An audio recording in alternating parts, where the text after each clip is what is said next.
¿Qué pasa cuando lo inexplicable toca la puerta de tu conciencia? Cuando decidimos ignorar la cotidianidad y nos sumergimos súbitamente en un hálito cambiante de estados mentales y de percepción sin previo aviso, que inexplicablemente se postra delante de ti. Donde lo cotidiano se vuelve entrañable, la muerte parece la única liberación inalcanzable a la mentira que ahora es tu existencia.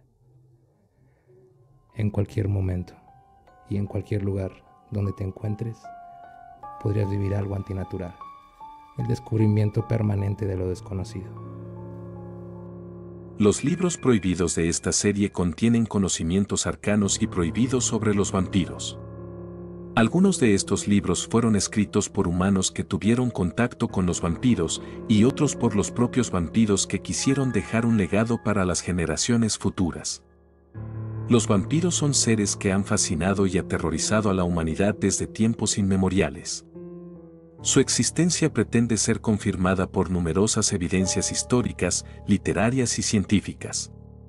Sin embargo, los vampiros son muy hábiles para ocultarse y engañar a los humanos, por lo que su verdadera naturaleza sigue siendo un misterio. Los vampiros se organizan en clanes que tienen diferentes características, orígenes y objetivos. Conozcámoslas.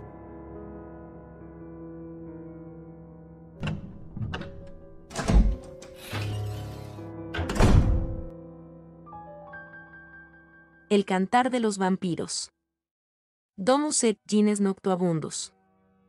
El primer capítulo de El cantar de los vampiros se titula Domus et gines noctuabundus, frase en latín que significa casa y clan de los caminantes nocturnos. Allí se discute una raza de vampiros conocida como noctuabundus, o caminantes nocturnos, seres que se diferencian de los vampiros que conocemos a través de la literatura y el cine, salvo uno o dos casos que valen la pena repasar. Drácula, personaje central de la novela de Bram Stoker, es el ejemplo típico de un noctuabundus, un vampiro que opera en soledad, sin clanes de pertenencia. Su personalidad es contradictoria. Por un lado, conserva los hábitos mencionados en las viejas leyendas de vampiros, entre ellas, dormir en ataúdes y fortalecerse con la tierra natal. Por otro lado, logra representar cierto glamour nocturno que le permite introducirse entre los humanos sin levantar sospechas, al menos durante un tiempo, ya que sus incursiones en la sociedad rara vez persiguen otro motivo que alimentarse de sangre. Los noctuabundos son seres horripilantes que vagan por los cementerios y rara vez viven lo suficiente como para desarrollar habilidades. Sin embargo, cuando son instruidos por un vampiro de mayor categoría consiguen suprimir sus instintos primarios y ejercer aquella dualidad perversa de la que hablábamos anteriormente. Uno de sus ejemplos principales puede hallarse en el vampiro del cementerio de Iggate. Los vampiros que normalmente se encargan de la instrucción de los recién convertidos pertenecen al clan de los Natus Cainum, o hijos de Caín. El cantar de los vampiros es reacio a brindar definiciones precisas, pero se supone que son los encargados de rastrear, perseguir y matar a los noctuabundus que no pueden valerse por sí mismos, y a educar a los que manifiesten algún tipo de inteligencia. Recordemos que, después de convertirse en vampiro, la criatura se encuentra huérfana de emociones humanas, incluso de las más elementales, comportándose como un ghoul o un grobnik, esto es, un ser necrófago que se dedica a saquear tumbas, alimentarse de cadáveres, y que debido a ese comportamiento audaz es rápidamente identificado y exterminado por los cazadores de vampiros. Entre los encargados de perseguir a otros de su misma estirpe se encuentran los Glok, un cazador en los mitos de la Edad Media. También hay otros especímenes extraños dedicados a la labor de rastreo, como los vampiros que se alimentan de vampiros. Mors Principium Est. El Mors Principium Est, la muerte es el principio, es uno de los capítulos más interesantes de El cantar de los vampiros. Allí se discute la presencia de vampiros en los asuntos humanos. Contrariamente a lo que uno podría suponer, los vampiros de mayor jerarquía prefieren conservar sus tradiciones, dejando a los más jóvenes e inexpertos la posibilidad de mezclarse en la población humana. Una de las estrategias principales de caza que aparecen en El cantar de los vampiros intenta estimular los prejuicios humanos. Al menos hasta finales del siglo XIX, los vampiros se introducían en la sociedad y formaban pequeños nichos o clanes en zonas habitadas por extranjeros, casi siempre barrios pobres y guetos. La desidia frente al aumento en la tasa de crímenes en estas áreas los ponía a resguardo de sospechas, que normalmente recaían sobre los extranjeros. Si bien el Cantar de los Vampiros no lo menciona directamente, en ciertos pasajes del Moors Principium Est se sugiere que los crímenes del barrio londinense de Whitechapel, atribuidos a Jack el Destripador, en realidad corresponden a los Sanguis Tremereides, o descendientes de la sangre, es decir, personas que han sido convertidas en vampiros sin adquirir ninguna de sus habilidades, solo el deseo insaciable de beber sangre. El ataque de estas criaturas no es precisamente organizado. Se mueven al amparo de la noche, nublados por la sed, aunque en muchos casos aún preservan ciertos niveles rudimentarios de inteligencia, al menos los necesarios para lograr escapar de sus perseguidores durante un tiempo. El Moors Principium Est declara que, justamente, la muerte es el principio de la vida como vampiro, un nacimiento, por así decir, de lo cual podemos deducir que todo vampiro recién nacido a su existencia nocturna necesita el acompañamiento y la educación de sus mayores. Algo que no siempre consiguen, ya que no todas las transformaciones en vampiros ocurren a través de métodos tradicionales. Nox Nunc Est. Nox Nunc Est, que podría traducirse como «la noche es ahora», describe el comportamiento de los humanos, su horror y fascinación por la sangre, y de qué forma los vampiros se aprovechan de él para cometer sus crímenes. El acto de vampirismo puro, es decir, el beber sangre para satisfacer la sed, corresponde únicamente a las razas menores de vampiros.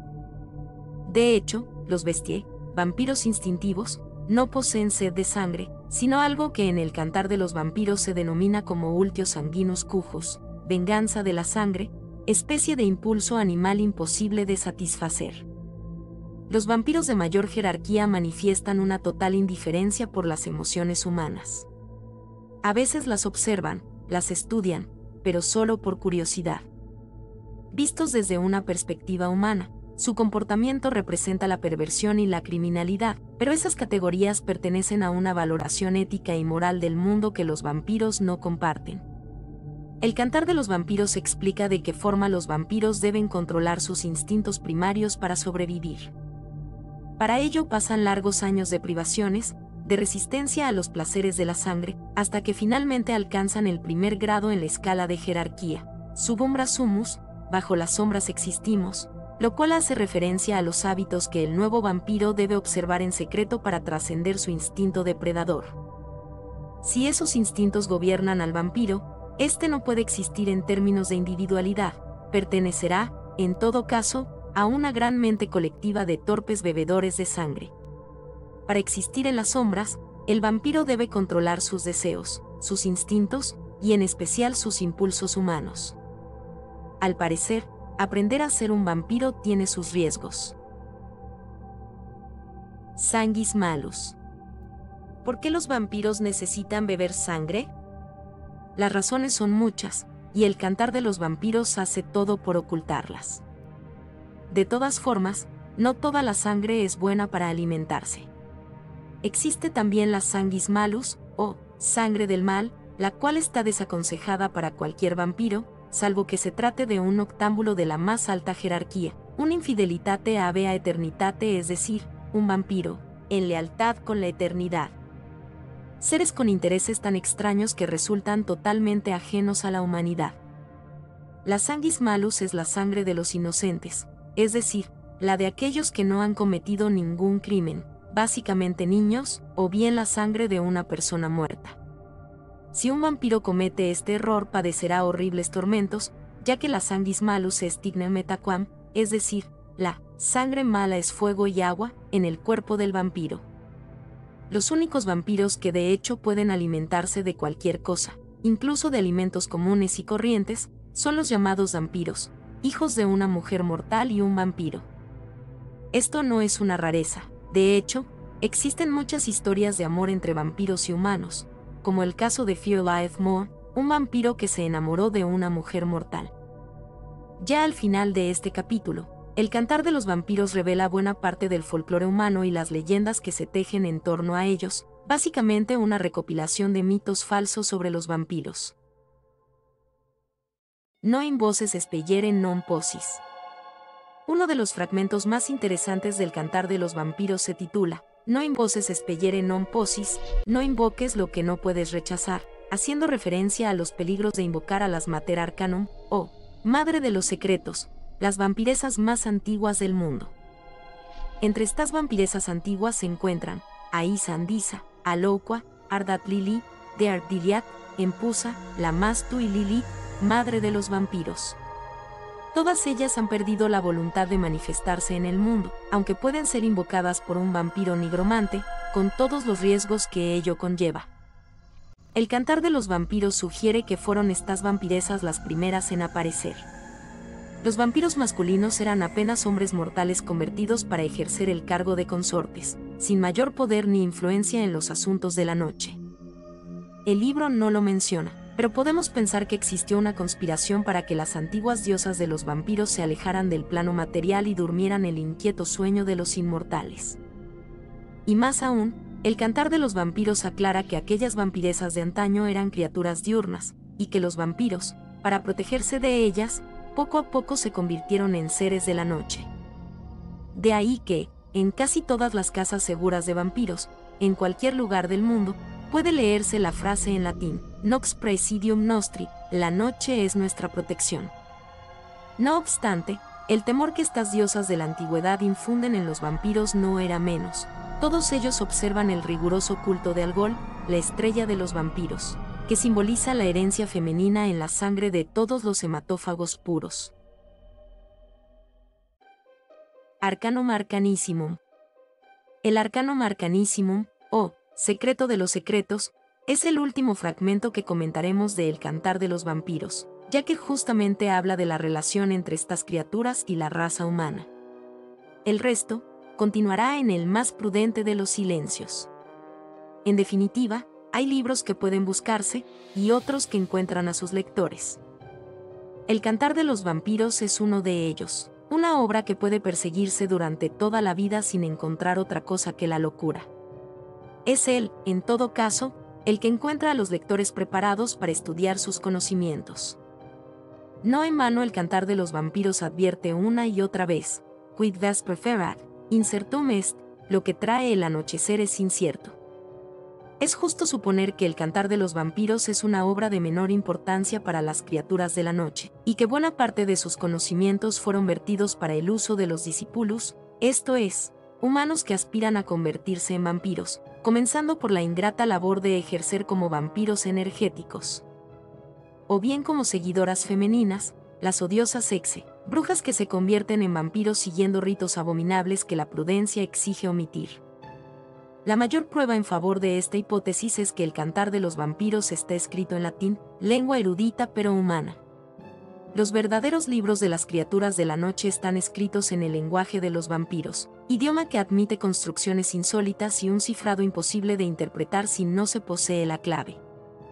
El Arcanum Arcanissimum explica de qué forma una persona puede convertirse en vampiro, y también los métodos que éste debe seguir si desea sobrevivir en la noche.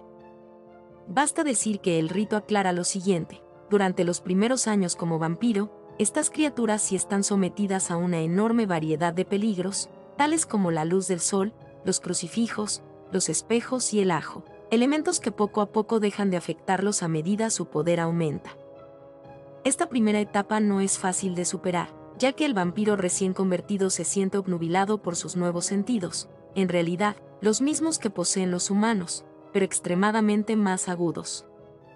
Al despertar a su nueva existencia, el vampiro siente que omne ignotum pro magnifico est, es decir, que cada cosa desconocida es espléndida, pero también sugiere, frontis nulla fides, no confíes en las apariencias.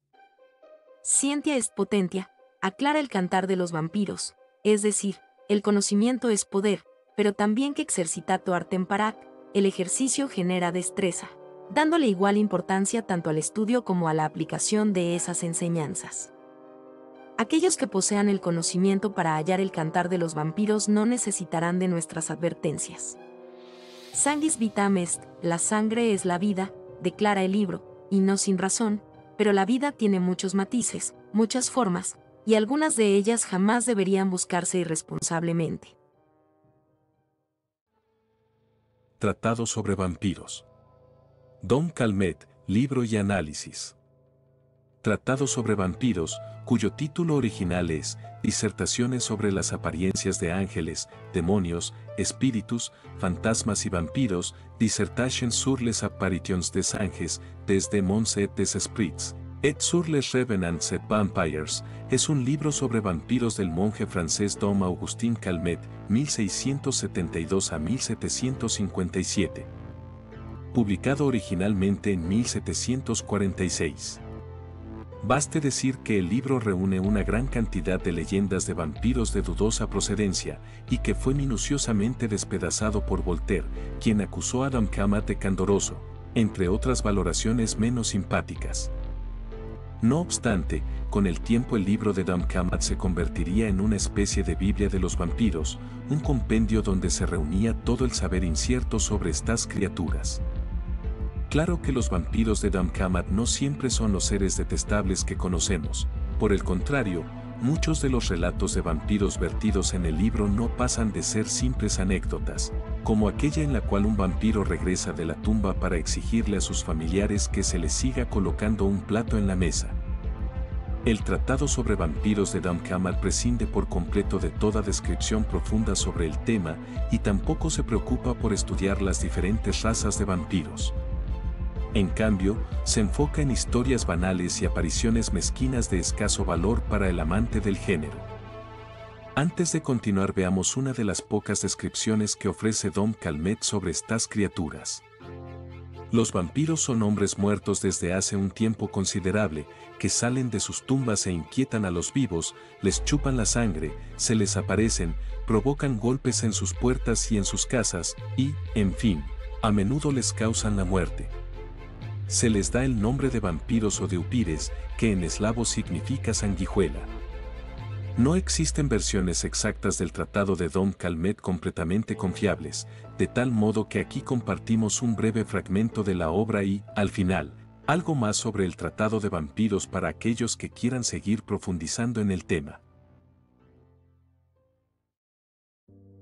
Tratado sobre vampiros. Fragmento. ¿Quieres ser informado de todo lo que acontece en Hungría a propósito de algunos que resucitan y dan muerte a muchas gentes del país? Puedo hablar de ello con fundamento, ya que he estado varios años en esas tierras y soy curioso por naturaleza.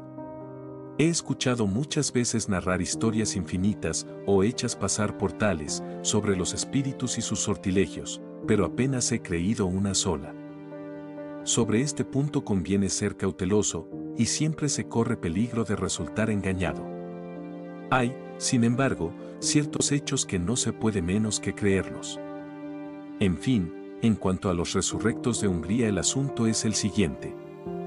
Una persona enferma, pierde el apetito, adelgaza evidentemente, y al cabo de 8, 10, a lo sumo 15 días, muere sin fiebre, sin ningún otro síntoma fuera de la magrez y la extenuación.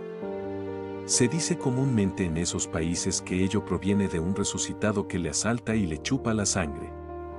La mayor parte de los atacados de este mal cree ver un espectro blanco que lo sigue por todas partes, como la sombra al cuerpo. Cuando estábamos acuartelados en el banato de Temesvar, entre los valacos, 2 soldados de la compañía en la cual yo era corneta murieron de este mal, y muchos también que estaban atacados habrían muerto, si un cabo de nuestra compañía no hubiera hecho cesar el mal con un remedio que suelen practicar los paisanos. Es uno de los más singulares, y si bien es infalible, jamás lo he leído en ningún ritual. Escuche. Se busca un joven que pueda creerse aún virgen, se le hace montar en pelo sobre un caballo que nunca haya sido apareado, y de pelo enteramente negro, y se le pasea por el cementerio pasando encima de todas las sepulturas, aquella sobre la que el animal se resista a pasar, no obstante forzárselo a ello con insistencia, se juzga que contiene un vampiro. Se abre el sepulcro y allí se encuentra un cadáver tan carnoso y bello como si fuera un hombre en tranquilo, dulcísimo sueño, se rompe con una zapa el cuello del cadáver y brota en abundancia sangre viva y roja. Se juraría que el hombre que se degüella fuese de los más sanos y vivientes. Se cubre de nuevo la sepultura, con la seguridad que la enfermedad cesa, y cuantos estaban afectados de ella recuperan poco a poco las fuerzas, como personas extenuadas por una larga dolencia. Así sucedió con nuestros soldados que estaban enfermos. Yo era en aquel tiempo comandante de la compañía, en ausencia de mi capitán y del lugarteniente, y me desagradó en extremo que sin mí el cabo hubiera hecho esa experiencia. Me contuve con esfuerzo para no obsequiarle con múltiples bastonazos, mercancía que se da a muy buen precio en las tropas del emperador. Hubiera pagado muchísimo por encontrarme presente en aquella operación, pero fue necesario tener paciencia. Dom Calmet, 1672 a 1757.